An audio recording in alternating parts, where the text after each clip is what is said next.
What's up, Hornets? I'm Noah Morales. And I'm Noah Boyce. This week, we have a story on the rowing experience and a player profile with one of our foreign exchange students. All this and more in this N-squared edition of Hornet Nation.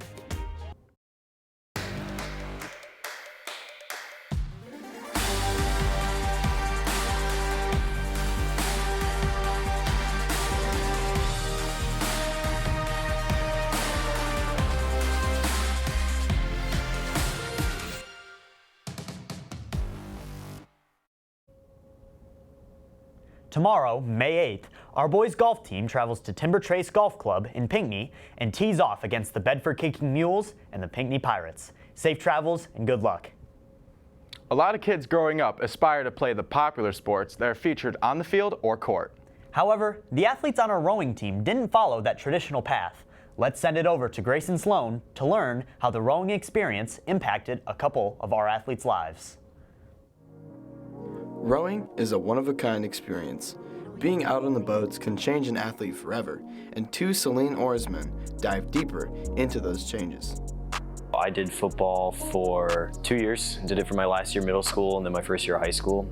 And then I joined the rowing team because I just wanted to try something new. I originally started because I had just quit another sport and I wanted to look for another one, and I decided I'd check out rowing. Evan Schlitt has been rowing for almost 2 years now and has developed a deep love for it. With his obligation to the sport comes many challenges. The most challenging thing I've had to do as a rower, I think definitely it was in Ohio. We had a regatta in Ohio and the water was just horrible. We just kind of threw off our whole race, just a really hard day, and it was hard to power through the rest of the rows after that. It was just very taxing mentally and physically. Having newfound experience in other sports and personal endeavors, Jake Ward applies the skills he learned in rowing to keep him pushing forward in life every day. Even if you're not at 100%, you still have to fire off. Probably the hardest challenge was knowing when I needed to take a step back.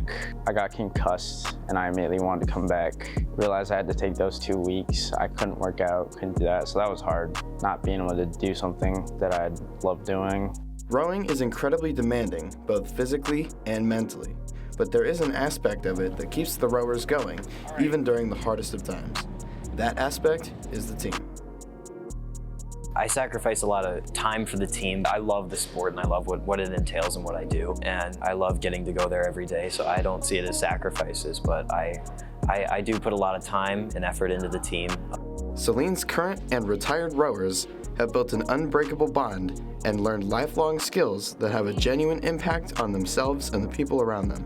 It is safe to say that rowing creates champions in and out of the water. Reporting for Hornet Nation, I'm Grayson Sloan. Back to you in the studio. Thanks, Grayson. Fun fact, our rowing team at the Kensington Regatta on April 22nd medaled in singles for women's varsity and doubles for boys varsity. I guess champions do come from our rowing team. Keep pushing, Hornets. On April 27th, an Saline alumni made history, from being named first team All-State to high school to making it all the way to the majors. Logan Evans became the first Hornet to start in an MLB game, where he logged 5 innings, 3 Ks, and picked up the win for the Seattle Mariners. Whenever foreign exchange students come to the U.S., it's common to see them join a sport or club. Even though adjusting can be pretty tough, Bowie Thompson gives us an outside perspective from the Swedish student on how she persevered and more. Our girls' water polo team, the Chickadees, is known to be a blend of both our athletes as well as students from Milan High School. There is, however, one player that doesn't fit that standard description. Linnea Lindberg is an exchange student from Sweden, one of the 3 goalies and a core asset to the team. I started with water polo about 4 years ago, pretty much exactly now. I started playing in Sweden, and I moved up the ranks pretty fast. So I went from playing with like 14-year-olds and younger to now playing with the women's team, and have been playing with the women's team for like 3 years already. Right now I play with the Smiling Chickadees from both Saline and Milan, and that is the women's team here, I guess, with my age. And then back home, I played for Järfälla Water Polo, which is a Swedish team who is a club, so it's not related to any school.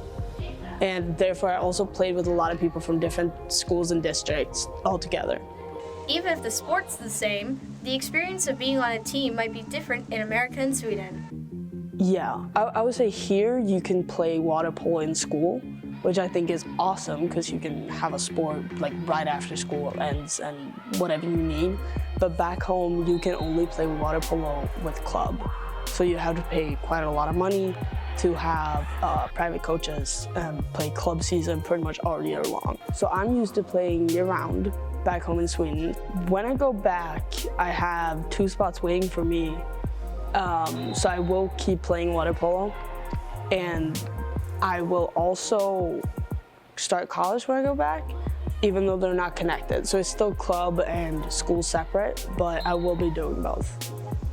Even though she's leaving us at the end of the school year, it's undeniable that she has made an impact on the team and its underclassmen. She'll continue her water polo journey back in Sweden and will likely make just as big an impact there.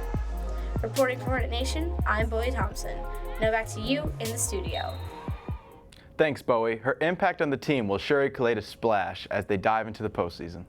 Like Dory says, just keep swimming, chickadees. That's all for this show. Tune in next time for a very special edition of Hornet Nation, where Saline seniors are the main focus of the show. Make sure not to skip it. Be sure to follow @SalineVideo on Instagram and YouTube for show updates and behind-the-scenes content. Have a great day, Hornets.